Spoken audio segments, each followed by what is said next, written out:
خۆشەویستان لەگەڵتانە بەردەوامێنین لە تەوەرێکی تری پرۆگرامەکەمان کە بڵاوبوونەوەی کتێبێکە بە ناوی 21 تیشکی خۆری کوردستان. ئەمە توانین بڵێن چیرۆکی ئەو کەسایەتیە بەناوبانگ و شۆڕژگەر و خەباتکارانەیە کە لە ڕابردووی ئێمە توانیانە ڕۆڵ و پێکەی خۆیان هەبێت، جا خانمان بن جاچ پیاوان بن. ئێمەش لە ڕابردووی خۆمانە و لە مێژووی خۆمانە و لە هەموو ئەو شۆڕشانەی کە بەسەرمانە هاتووە چەندین کەسایەتیمان هەبووە کە هەموو ژیانی لە پێناو ئازادی و سربەخۆیی کوردستان و کووردا پێشکەش کردووە. ئەم کتێبە لە هەر چوار پارچەی کوردستان ناتوانین بڵێن یەکەم کتێبە کە بۆ منداڵ نووسرابێت کە منداڵمان ئایندەمانن، چۆن ئێمە منداڵەکانمان لە ڕێگەی چیرۆکەوە بتوانین کەسایەتیکان و خەباتکاران و ئەوانەی کە توانیانە لە ڕاپردووە جێدەستیان دیار بێ پێیان بناسیێنین، ڕسمەکانیشان پیشان بێ کە لەم کتێبەیە بە خۆشحاڵیەوە هەموو کەسایەتەکانی تایە و زۆربەی ئەو کەسایەتیانەش هەمویان ڕۆڵ و پێگەی خۆیان هەبووە کاتوانین هەر یەکەیان توانیوێتی لە ماوەی تەمەنی خۆیان خزمەتی کوردستان بکات و خزمەتی کورد بکات و خزمەتی زمانی کوردی بکات. وەوەی کە گرنگیشە ئەم کتێبە بەس تەنها خۆی نییە، زەو کۆمەڵە زنجیرەیەکی هەیە کە دواتر نووسری ئەم کتێبە زانیاریمانایەتی ئەوانەی کە لەسەر چیە کتێبەکانی کە بۆیە ئێمەش پێمان خۆش بۆکو پرۆگرامی ڕۆژێکی نوێ میوانداری زۆر بەڕێز خات و پەیامی برایم بکەین وەکو نووسەر و ڕاگەیاندنگار کە بەڕێزیان لەگەڵ ئەم کتێبەیە خاوەنی چەند کتێبێکی تریشە. ئێمە زۆر زۆر خۆشحاڵین کامڕۆ لە ستۆدیۆ لای ئێمە میوان خات پێیان زۆر بەخێر بێ. سپاس بۆ ئامادەبوونیتان. سەرەتا زۆر زۆر دەستخۆشیت لێکەین، بەڕاستی ئەمە کارێکە یعنی بیرۆکێکی زۆر زۆر باشە، چونکە ئێمە هەمیشە مناڵەکانمان زۆر جار کەسایەتیەکان ناناسن، لەوانەیە هەمیشە پرسیاریش بێ لایەن. بیرۆکەی ئەم کتێبە لە چیوە سەری کرد، چۆن هەوڵتدا کە بێ 21 کەس و 21 قارەمان 21 شۆڕژگەر بێنی لە نێو ئەم کتێبەیە بە وێنەکانیانەوە بە مناڵانی بناسیێنیت. دەستان خۆش بێ، سپاس بۆ ئێوە. لە ڕاستیە بیرۆکەی 21 تیشکی خۆری کوردستان لەوەوە هات کە ئێمە خاوەنی چەندین شۆڕژگێر چەندین خەباتکار یعنی یەکێکین لەو میلەتانی کە زۆرترین شۆڕژگێر و خەباتکار و قوربانیمان داوە لە پێناوی مافی خۆمان وەکو نەتەوەی کورد.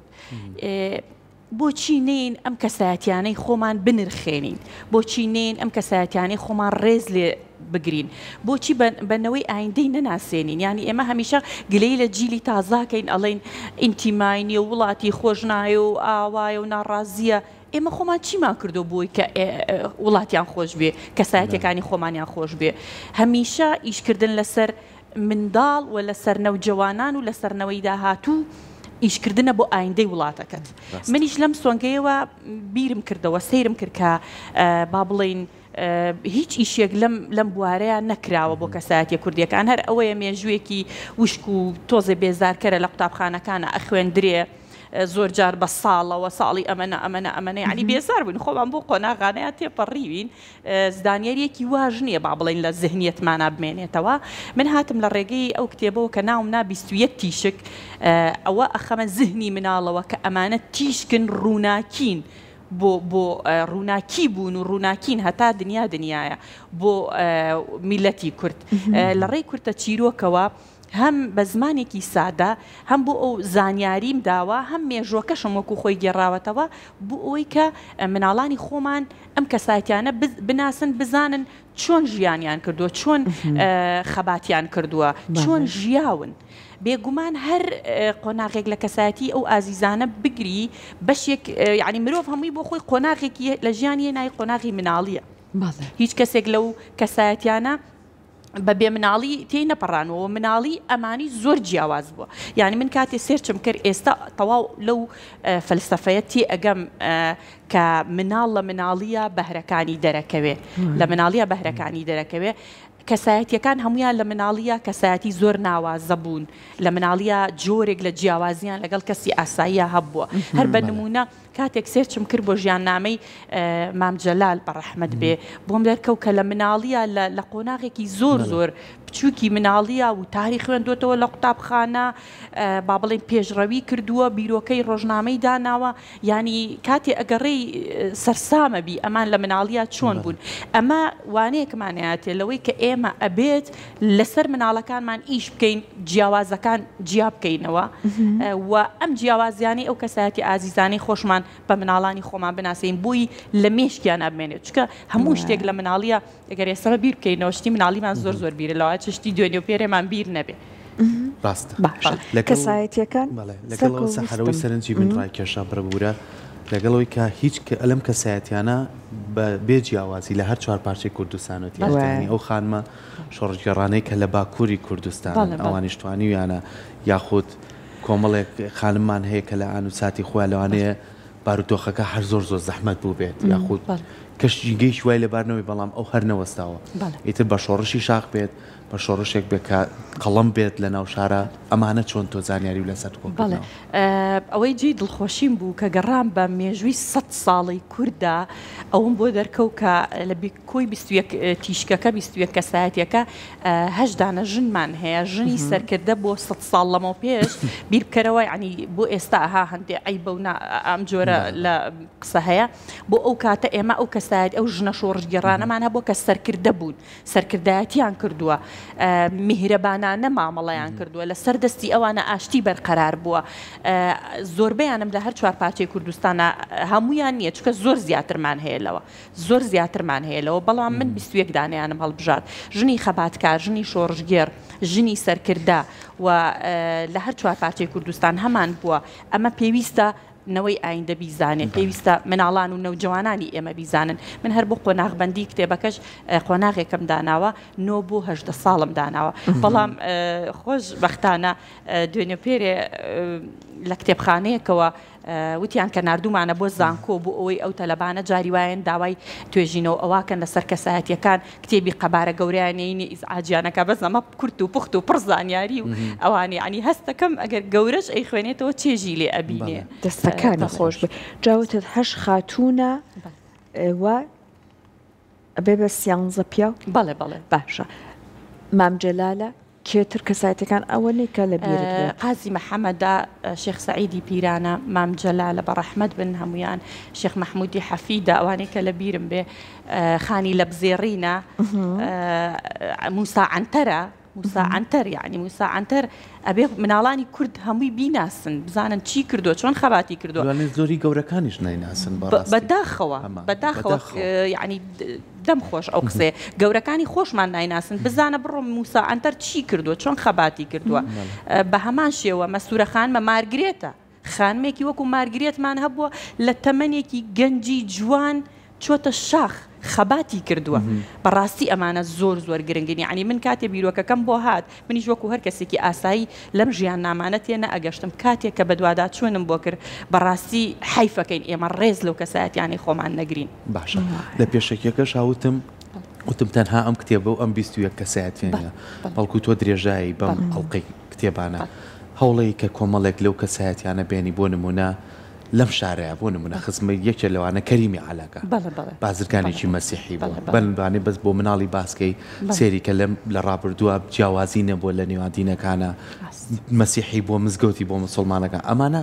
ئەگەر تۆ لە کتێبەکانی کا درێژەی بێتی پێم وایە زانیاری باشتر دەستەکانی تۆ خۆش بێ هەر لە ئەمە پرۆژەیە نەک ئەوەی هەر کتێبێک بێ پرۆژێ و لە ئایندەیە زنجیرەکانی کەم ئەبێت هەر لەسەر ئەو قسەی بەڕێزت بوو کەریمی عەلاکە ئێمە کەریمی زەندمان هەیە گەڕیدەی کورد بووە مامەسا کەریمی زەند خۆشبەختانە هاوسەرەکەی ئەو ڕۆژە ئامادە بوو زۆر ئەو هاوسەرەکەیەتی ئەو ڕۆژە ئامادە بوو زۆر دڵخۆش بوو پێی زۆر ئەوەی ئەکرد ئەیوکە من نەمبیستوێ عنی شتێک ئاوا بۆ مناڵ بکری هەمیشە گەورەکان بەدوادا چوونیان کردووە بە هەمان شێوە بۆ قسەکەی بەڕێزی شت لە ئایندەیە بڵێ سەرجەم کەسایەتیەکانی تر لە هەموو بوارەکانە ئەوانەی خێرخواز بوون ئەوانەی شاعیر و ئەدیبەکانی ئێمە مەلا عەبدولکەریمی مودەڕیس بۆ مناڵ نەیناسێ بەس یەک خاڵکە زۆر بۆ مهمە بگاتە با بڵێن گوێی کەسانی ئێمە من ئێستا وێنەکانم داناوە هەمووی وێنەکان ئەو کەسایەتیانن ئەیان ناسیتەوە بەڵام بە شێوازێکی ها بە شێوەی ئەنیمەیشن جۆرێک لە گۆڕانکاری تیا کردووە بەڵام با ئێمە قبوڵی ئەوە بکەین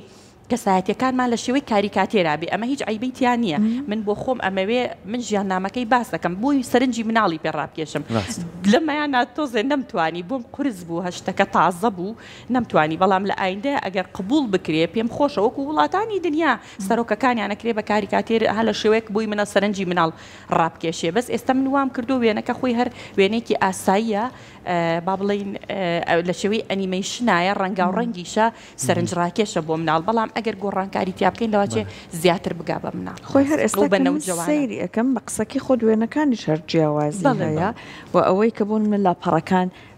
بەم شوێ لە ماعێکی هەیە هەر زۆر جاینجا قەڵەمی نووسینەکەش زۆر ئاسانە سادە نووسی تا ئایسم کە خۆم یەکی دوودانیان خوێندەوە بەڕاستی چێژم وەرەگر ئەو زمانی قورسی مێژوویەتیان نییە. بەڵێ خات و سەحەر بۆ هەموو کەسایەت یەک سمبولێکم داناوە هێرۆخان و تووتێک تەیری مینا. هێرۆخان کاتێک کە با بڵین ئەها ژنێکی میهرەبانە و مناڵی خۆشویست و هەمومان ئەیناسین کاتێ لە باخەکەیە تەیرێک هەیە ئەم تەیری مینا ئیتر ئەم تەیرە ئەڕوا و ئەفڕێ ئەڵێ مناڵان لەسەر جادە کەوتون هێرۆخان ئەڵێ خەفەت مەخۆ بە تەیرەکاڵێ مناڵ پارێزم بۆ کردوون گۆڤاری پەپولەم بۆ کردوون ئەمە ئێستا لە ئێستاە هەمووی هەیە یعنی ئەمانە واقع بەڵام بە زمانی تەیر و باڵندە بۆم گەڕاوە خەیاڵیشە تێکەڵ کرد بەڵێ فەنتازیاشم تێکەڵ کردووە لە چیرۆکی قازی محەممەدا دارکونکەرەکەی نامەی بۆ هێنێ و نامەی بۆ باو هەواڵی بۆ هێنێ و هەواڵی بۆ ئەو باو دارکونکەرەکە تووشی هەندێک ڕوودا و ئەبێ ینی ئەبێ من وا بکەم وانەکەم مناڵ چێژی لێ نبینێ بێم دانیشم بڵێم وان کردووان کردو ئەمانە تۆزێ بۆ گەورەش قورسە بەڵام لە زمانی باڵندە و تەیر و کۆتر و ئەسپ و فیکە و دەف و شمشاڵ و غەندور و ئەم بەڵێ سنتور و ئەم کەرەستانەوە کتێب نووسینی کتێب ئەبێ کۆمەڵە تایبەتمەندی تیاابێ بە تایبەت ئەگەر تایبەتی شکر بە منداڵ ئەوە بێ هەر زۆر تایبەتتر بێ بۆ یەک ئەبێ سەرنجی ڕاکێشی دووە بێ بە زمانێک بینوسی کە مناڵ لی تێبدا بە دڵنیاییەوە وشە سازی ئەمانە زۆر گرنگە چکە لەوانەیە هەندێک وشە دابنێک بۆ هەرسکردنی منداڵ قورس بێ وەک گەورە لەم نێوەندەیە لەگەڵ نووسینێم کتێبدا چەند پرست بە کەسانی ئەدیب کرد لە بواری ئەدەبیات و زمانی کوردیە بۆی کە هەندێک وشەی تازە کە بەداخەوە ئێستا من بۆیە باسیەماکەم ناڵەکانمان خەریکە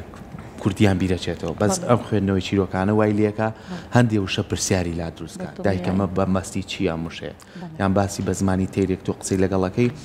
ئەمە زۆر کاریگەریە بێ لەسەر زمانی دایکمان کارە لەسەرم بابەتە کردووە بە دڵنیاییەوە من ئەبێت با بڵین هەر بۆ خۆم کە بیرۆکەکەم هە بۆ ئەوم نووسیوە بە تەنها نەبووم ئەبێ لێرەوە پێزانین و سوپاسم بۆ ئەو کەسانە بێ کە هاوکاریان کردوم یەکێک لەوانە دکتۆر شوانە ئەحمەد بووە کە زۆر هاوکارم بووە بەڕێزیان لە ڕووی داڕشتنەوەی زمانەوانیەوە زۆر هاوکارم بووە یەکێکی تر لەوەی کە بەڕێزت ئاماژەت پێدا با بڵین وشەکان و مێژوەکەش نەشێوێ پرۆفیسۆری یاریدەدەر بەڕێز پسپۆڕی مێژوو کاک دکتۆر ماجید خەلیل بوو کە زۆر هاوکاری کردم ینی من بێجگەلەوەی کە خۆم سێرچێکی قوڵم کرد و ساڵێکە سەرقاڵم پێوەی مێژوەکە نەشێوێنم زمانەکەی سادە بێ ئەو بنەمایانی کە بوو مناڵ هەیە ئەبێتیا بێ پرسوڕان بەو کەسانش کردووە لە ڕووی مێژوویەوە تۆ پسپۆڕی مێژوویت ئەوەی تر ئەرکەکە لە سەرشانی خۆتە بۆم ئەوە بکە بۆم ساخ بکەرەوانێک کە تەواو مێژوەکە دروستە و ئاوایە و لە ڕووی زمانەوانی شەوانێ بەڵێ کاکشوانە دکتۆر شوانە بۆ خۆی با بڵین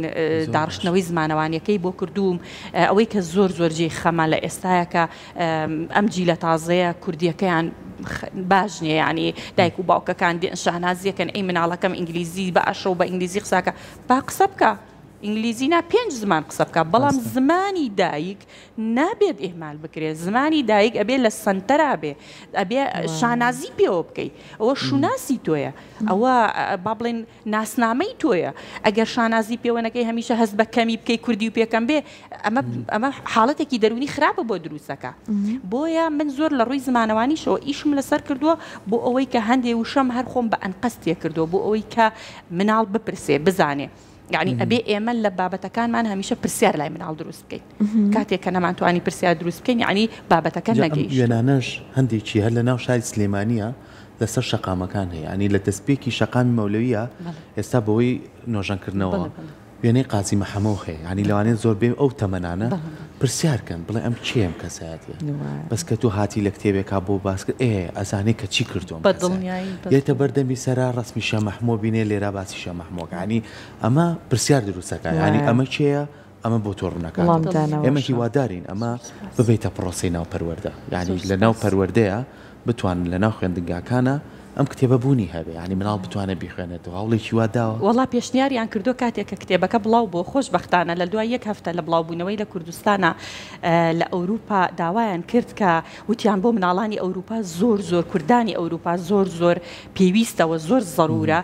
کتێبخانەی وەشانخانەی چلوونۆ کتێب لە تەواوی ئەوروپایە بۆ مناڵانی کورد بڵاوی کردوتەوە لە ئەمریکا و کەنەداش دەست ئەکەوێ وتیان بۆ مناڵانی ئەوێ زۆر گرنگەوە چەند پەروەردەکارێ پێشنیاریان کرد وتیان زۆر ئاسان و ئەوەیە لە دوای خوێندنەوەی ئەتوانین لە پرۆگرامی خوێندنا بەکاری بێنین کەسایەتیەکانی خۆمان لە قۆناغی مناڵی و بابی خوێنەکە ئەوە هەیە ئێستا مێژوو بۆ خۆی ئێمە لە پێم وابێ 5 و 6 ئەوانەی بنەڕەتیە بەس بەو شێوازە توانی لە باخچەی مناڵانیشە بۆی بگێڕیتەوە بۆی باسکەی بیاناسێ بەشێکرد لە دیمەنی ڕۆژی بڵاوکردنەوەی کتێبەکەی جەنابی شت خۆشت بە جلێکی کوردیەوە ڕۆژ هەڵاتیشە بە پشتێنەوە جلەکەت لەبەرکردە زۆرت لێ دە پیرۆزە بێت جا ئێستا مامۆستاپەیە ئەبێ بەڕاستی نووسینی مناڵ چۆن بێت زمانی نووسینی مناڵ تاکو مناڵ پەلکێشکەی بیهێنێتە دنیاکەەوە حەزێکی وای بۆ دروستکەی خۆی حەزگا لەو دنیا بمێنێتەوە بەڵێ نووسین بۆ مناڵ چەند تایبەتمەندێکی هەیە خات و سەحەر ئەبێت زمانەکە زۆر سادە و ساکار بێ ینی ئەو زمانە بێ ڕۆژانە کە ئێمە هەندێک لەو وشانەی تا بێ ڕۆژانەکە بەکاری ئەهێنین و دوور بێ لە هەموو ئایدۆلۆژیایەکەەوە یعنی ناتوانین ئایدۆلۆژیا بە هیچ شێوەیەک بخێنە ناو زهنی مناڵەوە بیسەپێنین بەسەریە و دوور بێ لە وشەی تونند و تیژی وشەیە کە با بڵین ئازار بەوانی تر بگەێنێ و با بڵین سەر بە فەرهەنگی مناڵ بنووشەکان بەداخەوە ئێمە فەرهەنگێکی تایبەت بە مناڵانمان نییە کە لە هەموو دنیا فەرهەنگی تایبەت بە مناڵان هەیە ئێمە نیمانە بەڵام ئێمەی نووسەران بۆ خۆمان ئەبێ هەوڵ بین ئەبێ بگەڕین ئەبێ بە دوای وشەیە بگەڕین و چێژ بۆ گەورە و بۆ بچووک خاڵی زۆر جەوهەریە بە تایبەتی بۆ مناڵ ئەبێت چێژی لێ ببینێ شتێ چێژی لێ نەبینی تۆ ئیتر حەزە لێ نیە بۆ چێژیشی لێ ببینێ لاشە بێنێت بە دڵنیایی شتێک نییە بڵێ من ئێستا زۆر بەمان بەداخەوە لە ڕابردووە کە مێژوومانە خوێن چونکە ئەمەنە وشک بوو کتێبەکە بەس ئەومان ئەچۆ مێشکەوە بەس بۆ ئیمتیحان دەشت بە دڵنیایی بەڵام ئەمەی تۆ بەڕاستی ئەتوانێت لات بمێنێتوانی کە بۆ باسی شێ مەحموود کرد بۆ شوازە بیخوێنیتەوە و تۆ بە باڵندێک تەش بیکەیت و ئەمە ئەمێنێتەوە لە زیینیم کەس ئەمە کارێکی زۆر باشە دەست خۆش سپاس دەکەم ئامانجەکەی منیش ڕێک ئەوە بوو ئەوەی کە لەو تەمەنەیە لە مێشکی و لە زەهنیانە بمێنێتەوە تا وێناسازیشی بۆ ئەەکەی بە دڵنیایی بڵێ هەم لە ڕووی نووسینەوە وێنەیەکی بۆ دروستەکەی وەکو جۆرێک لە ئەڵی سینەمایە خۆم کە ئەم خوێندەوانێ ئەموو تەواو ئەمەیتر ڕێک ئەچوومەوە ناو مناڵی اینجا من یەک ئەوەم هەیە کە هەر کارێک ئەنووسم ئەەکەم یەکسەر بۆ مناڵەکانی خۆمی ئەگەڕم و ڕەیان وەرەگرم ئەڵێم بزانم کچەکەم با بڵێن 10 ساڵانەکە ئەی خوێندەوە دایکە ئەمەیان بە ئاوا بێ ئەویان ئەوە زۆر ڕەیان وەرەگرمیان هی خوێندکارەکانم یان کوڕە بچووکەکەم کە بۆ مە خوێندەوە ئەموت بۆ زمانی ئەوان یعنی ئەبێ من بۆ مناڵیان نووسم ئەبێ ئەو ڕەزامەند بێ کێشەم نییە گەورەیەک بەدڵی نەبێ بەڵام مهمەیە مناڵەکە بەدڵی بێ من ئیش بۆ مناڵەکەم بۆی لە زهنی ئەوە بمێنێتەوە بەڵێ وێنەکانیش هەمووی وێنەی ڕەنگا و ڕەنگن و بە زمانێک نووسیمەکە چێژی لێ ئەبینن هەر لە چیرۆکەکەی شێخ مەحموودی نەمرا با بڵێن کەسێک ئەچی ئەڵێ باوکە بۆ